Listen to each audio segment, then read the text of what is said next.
What if every bank ledger carried two stories, one written for the law and one written in secret with a dead man's heart?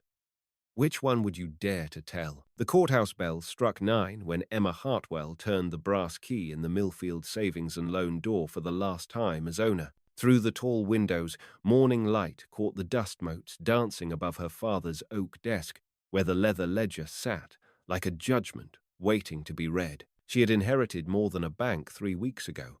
She had inherited every secret her father kept, every debt he forgave, every family he saved, from ruin by marking paid, in full, in his careful script, while his own accounts dwindled. The ledger told a story. The town didn't know how Samuel Hartwell had quietly kept half of Millfield from starving through 2 harsh winters and a failed corn crop. Emma opened the ledger to the ribbon marker, her finger finding the entry that made her chest tight. Morrison family, $847.50. Drought relief, status, forgiven, Shah. Below it, in different ink, property transfer pending. E.H. The Morrison Farm. 60 acres of the best wheat land in the county, and according to the bank's official records, they owed every cent. According to her father's private notations, they owed nothing at all. Miss Hartwell? She startled, closing the ledger. Through the glass door stood a man she didn't recognize, tall, weathered, with saddlebags slung over his shoulder and the particular stillness of someone who listened before he spoke. Emma unlocked the door. "We open at 10? Mr. Cole Brennan. Got word you might be selling. The bank isn't for sale." "Not the bank, the Morrison place. Heard it might be going to auction next week." He stepped inside, his boots quiet on the polished floor. "Like to make an offer first, if you're willing." Emma felt the ledger's weight against her hip where she'd tucked it. The Morrisons didn't know their debt had been forgiven. They'd left for California 2 days ago, believing they'd lost everything. The property requires significant back payments. How significant? $847, plus interest. Cole reached into his saddlebag and withdrew a small canvas pouch. It clinked when he set it on the counter. "Count it." Emma stared at the pouch. No one in Millfield had that kind of ready cash, not anymore. "Mr. Brennan, might I ask what brings you to our town? Looking for a place to settle?" Heard Millfield had good soil and honest people. His grey eyes met hers. Was I misinformed? The courthouse bell chimed the quarter hour. Emma picked up the pouch. It was heavier than it looked. Through the window, she could see Mrs. Chen setting up her vegetable cart, the same spot where she'd sold turnips and beans since the railroad came through. Honest people. The question cut deeper than Cole could know. "I'll need to verify the exact amount owed," she said. "Can you return this afternoon?" "Fair enough." Cole touched his hat brim. 3 o'clock suit you?" After he left, Emma spread the contents of the pouch across her father's desk. Mostly double eagles, some silver dollars, all clean and new. Exactly $847. She opened the ledger again, this time to the front pages where her father had written his banking philosophy in faded blue ink. A ledger tells 2 stories: what was loaned and what was learned. The second story matters more. Emma closed the book and walked to the window. The Morrison farm lay 3 miles north, empty now except for the wind moving through unharvested wheat. In 2 hours, she would have to choose which story to tell Cole Brennan, the official one, where the Morrisons owed everything and lost it all, or the real one, where her father had given away so much he'd left his daughter a bank with empty vaults and a heart full of other people's gratitude. The clock on the wall ticked toward noon, each second carrying her closer to a choice that would define who she was. Samuel Hartwell's daughter, or Emma Hartwell, banker. She picked up her pen and opened the ledger to a fresh page. The stage from Millfield to Granger's Crossing left at 1:30, which gave Emma 30 minutes to walk to the Morrison farm and back before Cole returned. She needed to see the property with her own eyes, needed to understand what her father thought was worth $847 in secret charity. The road north followed Willow Creek, past the schoolhouse where Miss Patterson was hanging primers on the line to dry, past the Kowalski homestead where smoke rose from the Soddy's chimney in a thin grey line. Emma had walked this route countless times as a child, but never as a woman holding her family's reputation in a leather ledger tucked under her arm. The Morrison place sat in a natural bowl between two low hills.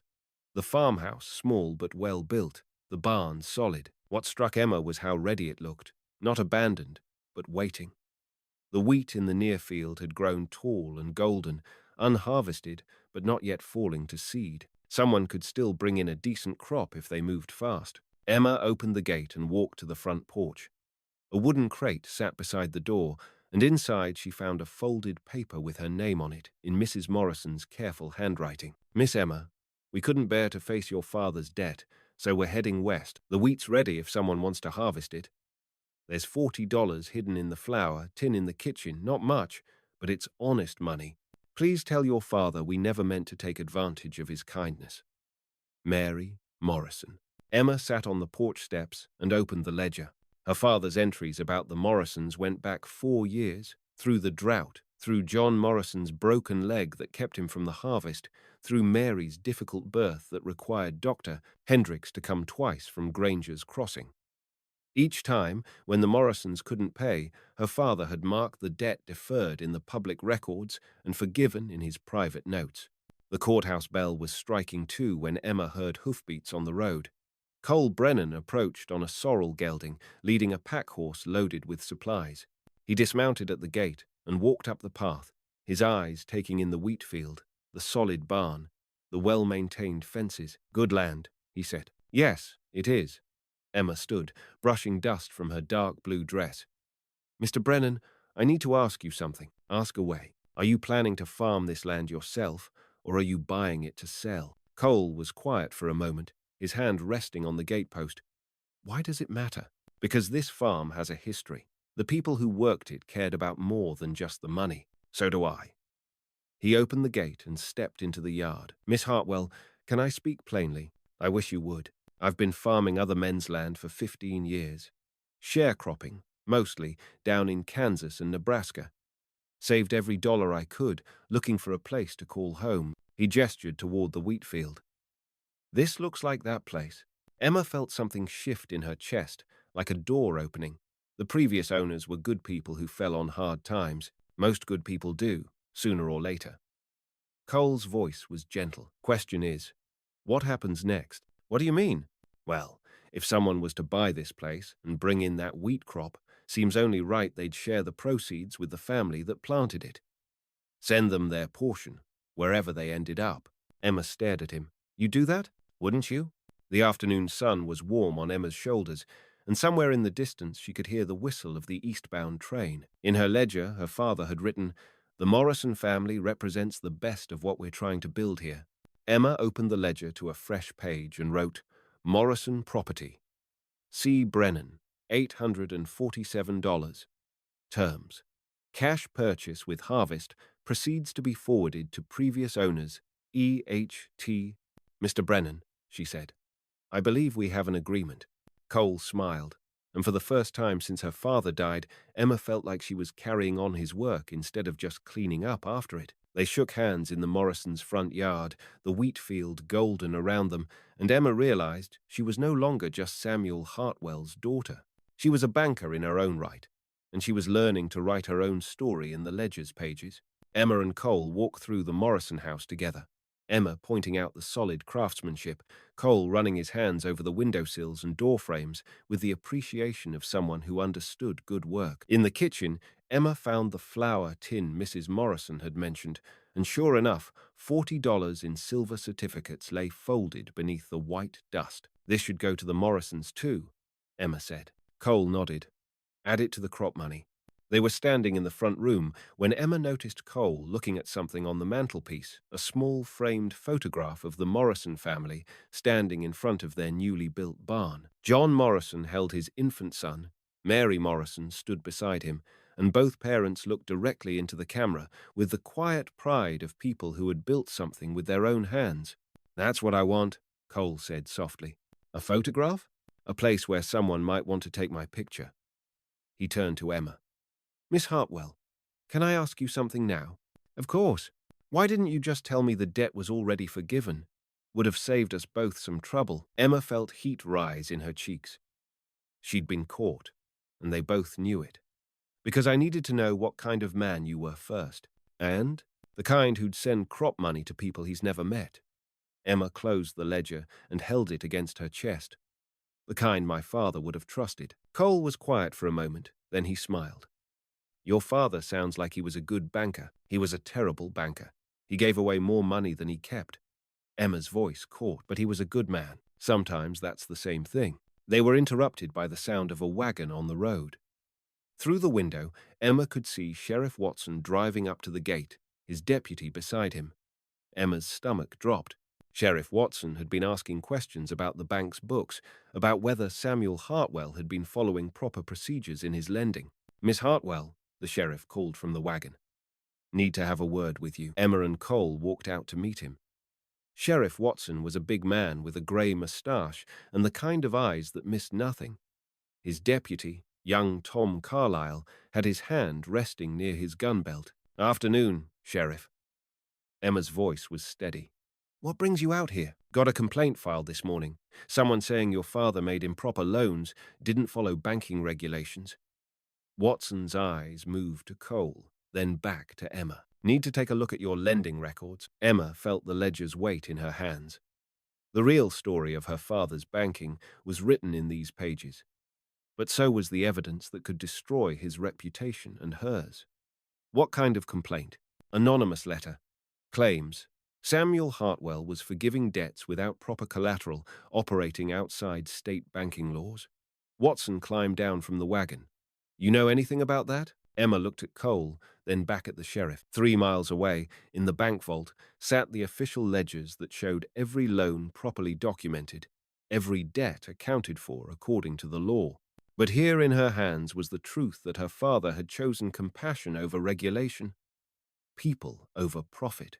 Sheriff, she said carefully, my father kept meticulous records. Every transaction was properly documented. Then you won't mind showing me the books. Of course not, but I should mention that we're in the process of transferring this property to Mr. Brennan here.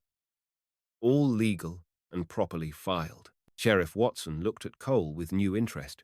You're buying the Morrison place? Cash purchase, Cole said. Miss Hartwell's been most helpful with the paperwork. Glad to hear it. The Morrisons were good people. Watson turned back to Emma. I'll need to see those ledgers tomorrow morning, Miss Hartwell. All of them. After the sheriff left, Emma and Cole stood in the Morrisons' yard as the sun began to sink toward the western hills. Emma knew she had until morning to decide what story she would tell, the official one that would protect her father's reputation, or the real one that revealed his heart. Mr. Brennan, she said finally, would you like to come to dinner tonight? I find I could use some advice from someone who understands the value of good land and honest work. Cole touched his hat brim. I'd be honored, Miss Hartwell. As they walked back toward town, Emma realized she was no longer walking alone. For the first time since her father died, she had found someone who understood the weight of carrying other people's stories, and the courage it took to decide which ones deserved to be told. Emma's house on Maple Street felt different that night. For the first time in weeks, she set 2 plates instead of 1, her mother's china catching the lamplight. Cole arrived, cleaned up, a shy smile on his face, a handful of wildflowers in hand. Over fried chicken and cornbread, Emma spoke of her father, not the banker, but the man who read stories on the porch, swing, and taught her to name birds by their songs. He sounds like he raised a fine daughter, Cole said. He raised me to think for myself, Emma replied. Which now feels both a blessing and a curse. After supper, they sat outside, the ledger between them like a third guest. Cole read her father's lines slowly. A ledger tells 2 stories, what was loaned and what was learned. The second story matters more. He turned the pages, seeing names and quiet generosities. Emma, he said softly, he didn't just leave you debts. He left you a map to who you want to be. Emma felt something in her chest loosen, as if a knot had finally come undone. Tomorrow she would show Sheriff Watson both ledgers, the official one that satisfied the law and the private one that revealed the heart. She would tell him that Samuel Hartwell had been both a careful banker and a generous man, and that sometimes the two had been in conflict. She would let the town decide which story mattered more. There's something else, Emma said. The bank is deeper in debt than I've let on. Even with proper management, I'm not sure I can keep it solvent. What will you do? I don't know. Sell it, maybe. Or close it, and let Granger's Crossing handle Millfield's banking. Cole was quiet for a moment. What if you had a partner, someone with a little capital and a lot of respect for what your father was trying to do? Emma looked at him. Are you offering? I'm thinking about it.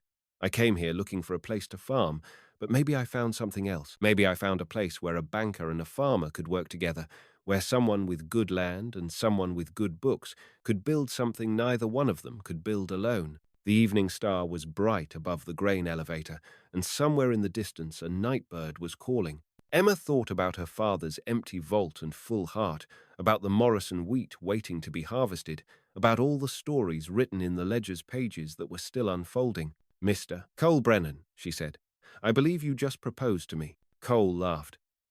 Miss Emma Hartwell, I believe I did, though I should probably ask about your dowry first. Emma opened the ledger to the last page, where her father had written his final entry the day before he died. Everything I have, love and trust, paid in full. One ledger, she said, full of other people's stories, and the chance to write some new ones. Cole squeezed her hand. I can't think of a better dowry than that. Sheriff Watson arrived at the bank the next morning with Deputy Carlyle and a man Emma didn't recognize. Thin, well-dressed, with the kind of pale hands that had never held a plough. The stranger introduced himself as Mr. Aldrich from the State Banking Commission, sent to investigate irregularities in Millfield savings and loans lending practices. His voice was clipped, official. Depending on what we find, Miss Hartwell, the Commission has authority to freeze your accounts and suspend the bank's charter within 24 hours. Emma had spent the early morning hours preparing. Both ledgers sat on her father's desk, the official record that showed every loan properly documented according to state banking law, and her father's private ledger that revealed the heart behind the business. She had also prepared a third document, a complete financial statement showing the bank's current position, signed by both her and Cole as her proposed business partner. Gentlemen, Emma said, gesturing to the chairs she'd arranged, thank you for coming.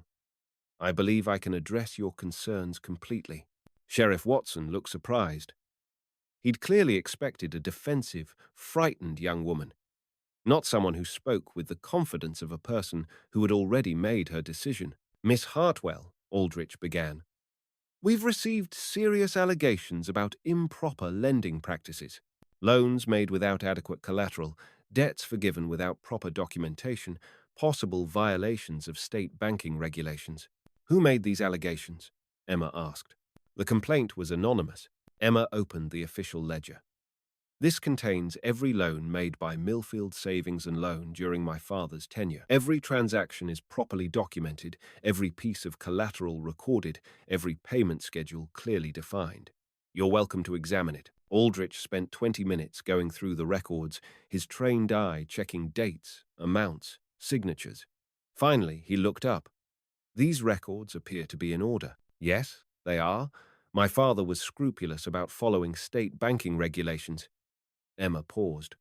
However, he was also a human being who cared about his community. She opened her father's private ledger. This is the second story. Emma watched Aldrich's face change as he read her father's private notations. The Morrison debt marked forgiven, while the official records showed satisfied. The Patterson mortgage, quietly assumed by the bank when her husband died. The Kowalski seed loan, repaid in vegetables when cash wasn't available. Miss Hartwell, Aldrich said carefully, these private forgivenesses, they represent significant losses to the bank. Yes, they do. Losses that may have affected the bank's solvency. They did affect the bank's solvency. Which is why I'm proposing a solution. Emma placed the third document on the desk. Mr. Cole Brennan has agreed to become a partner in the bank, bringing sufficient capital to restore our reserves. In addition, we're implementing a new community lending program that will formalize what my father was doing informally, providing assistance to local families during difficult times with appropriate documentation and oversight. Sheriff Watson leaned forward. Emma, are you sure about this? I'm sure about continuing my father's work, just more transparently. Emma looked at each man in turn. My father believed that a bank should serve its community, not the other way around. He may have bent some rules, but he never broke any laws, and he never took a penny that wasn't rightfully his. Aldrich closed both ledgers. Miss Hartwell, what your father did was irregular, but not illegal. And if Mr. Brennan is willing to capitalize the bank sufficiently. The door opened, and Cole entered with Dr. Hendricks, Miss Patterson, and Mr. Kowalski. Emma had asked them to come, knowing this moment would require witnesses from the community her father had served. Gentlemen, Dr. Hendricks said, I hope you don't mind the intrusion, but we heard there were questions about Sam Hartwell's character. This is highly irregular, Aldrich began. So was Sam Hartwell forgiving my mortgage when my husband died, Miss Patterson interrupted. Irregular and decent. Mr. Kowalski stepped forward, his hat in his hands. Mr. Sheriff, Mr. Banking Man, I show you something. He pulled out a promissory note, carefully folded. Sam Hartwell. He loaned me money for seed when drought come. Note says I owe $50. But when harvest come good, I try to pay him $100 because crop's so good. You know what he say? Aldrich shook his head. He say, Kowalski, note says $50, you pay $50. But you remember this kindness, and you pass it on. That was Sam Hartwell. Dr. Hendricks nodded. Sheriff Watson, you've lived in this town long enough to know what Sam Hartwell meant to this community. If there were irregularities in his banking, they were irregularities of the heart. Emma stood and walked to the window that looked out on Main Street. Mrs. Chen was setting up her vegetable cart. Children were walking to school, their lunch pails swinging. The morning stage was preparing to leave, dust swirling behind the horses. Mr. Aldrich, Emma said without turning around. My father once wrote that a ledger tells two stories, what was loaned and what was learned. I've learned that sometimes the most important transactions can't be recorded in official books. They can only be measured by the health of a community, the security of its families, the hope in its children's eyes. She turned back to face the room. I'm prepared to continue operating this bank according to both state regulations and community needs. With Mr. Brennan's partnership, we'll have sufficient capital and clear documentation. What we won't have is apology for putting people before profit. Aldrich looked at Sheriff Watson, who shrugged.